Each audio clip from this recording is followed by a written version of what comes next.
Assalamualaikum warahmatullahi wabarakatuh. Saya Rafisa Darviani dari kelas 2 absen 28. Kali ini saya akan menjelaskan tentang amandemen UUD 1945 1-4. Perubahan juga disebut sebagai amandemen. Jadi di sini arti amandemen sendiri adalah perubahan atau diubah. Di Indonesia, perubahan atau amandemen undang-undang juga telah dilakukan, termasuk perubahan UUD Negara Republik Indonesia tahun 1945. Perubahan tersebut dilakukan dari tahun 1999 hingga tahun 2002. Majelis Permusyawaratan Rakyat atau MPR yang melakukan amandemen Undang-Undang Dasar Negara Republik Indonesia tahun 1945. Karena masyarakat ingin kehidupan politik yang lebih demokratis, agar masyarakat lebih bebas berpendapat dan memilih pemimpin secara langsung. MPR memenuhi aspirasi masyarakat tersebut dan dilakukanlah amandemen Undang-Undang Negara Republik Indonesia tahun 1945. Dapat kita ketahui, amandemen Undang-Undang 1945 diadakan dengan aturan atau kesepakatan dasar dalam melakukan perubahan terhadap Undang-Undang 1945,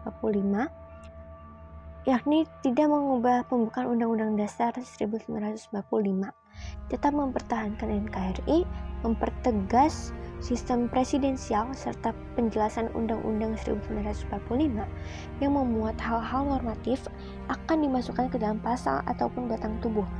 Amandemen Undang-Undang 1945 dilakukan secara bertahap karena mendahulukan pasal-pasal yang telah disepakati oleh fraksi di MPR. Proses perubahan lalu dilanjutkan dengan perubahan terhadap pasal yang lebih sulit untuk memperoleh kesepakatannya.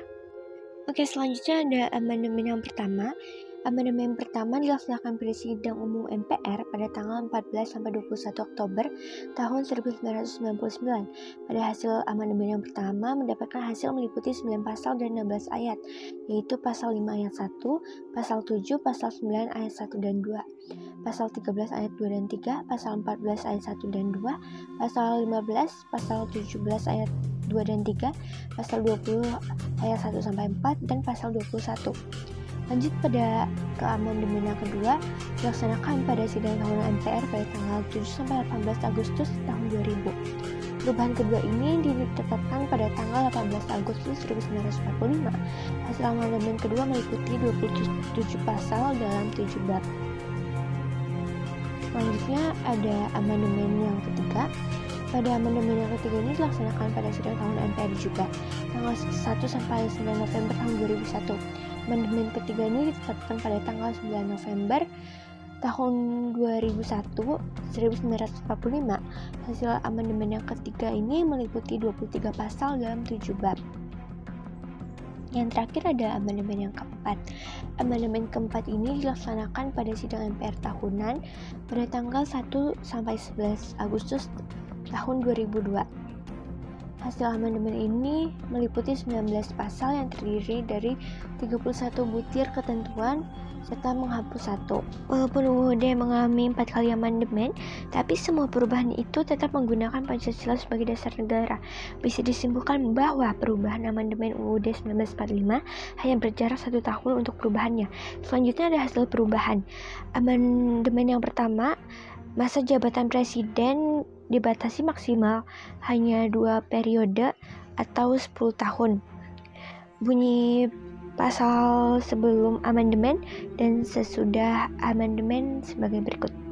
Pasal 7 sebelum amandemen, presiden dan wakil presiden memegang jabatannya selama 5 tahun dan sesudahnya dapat dipilih kembali. Pasal 7 sesudah amandemen, presiden dan wapres memegang jabatannya selama 5 tahun dan sesudahnya dapat dipilih kembali dalam jabatan yang sama, hanya untuk 1 kali masa jabatan. Bisa dilihat pada pasal 7 sebelum dan sesudah amandemen. Pada pasal 7 sebelum amandemen, tidak adanya aturan. Sama seperti presiden kita yang kedua, yaitu Pak Soeharto, ia menjabat selama 32 tahun karena tidak adanya aturan. Bisa dilihat juga sesudah amandemen, telah diubahnya pasal 7 sehingga adanya aturan bagi presiden dan wakil presiden, yaitu hanya ada batas menjabat selama 2 periode atau 10 tahun. Selebihnya dari itu tidak bisa lagi. Oke, lanjut ada hasil perubahan dari amandemen yang kedua. Pada tahun 2000, warga memiliki langsung wakilnya di DPR atau DPRD. Pada amandemen yang kedua ini, masyarakat memilih secara langsung di Dewan Perwakilan Rakyat atau DPRD. Dengan begitu, setiap orang sepenuhnya bebas untuk memilih. Selanjutnya ada hasil perubahan dari amandemen yang ketiga. Warga memilih langsung presiden dan wakil presiden.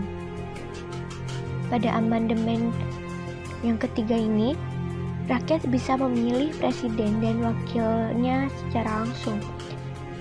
Sebelumnya, rakyat memilih presiden dan wakil presiden secara tidak langsung atau diwakili oleh MPR.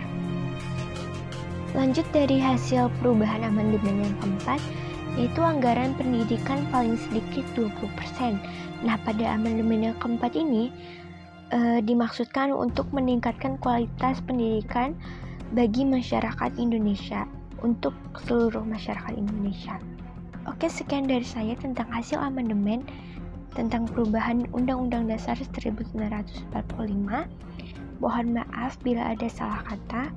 Wassalamualaikum warahmatullahi wabarakatuh.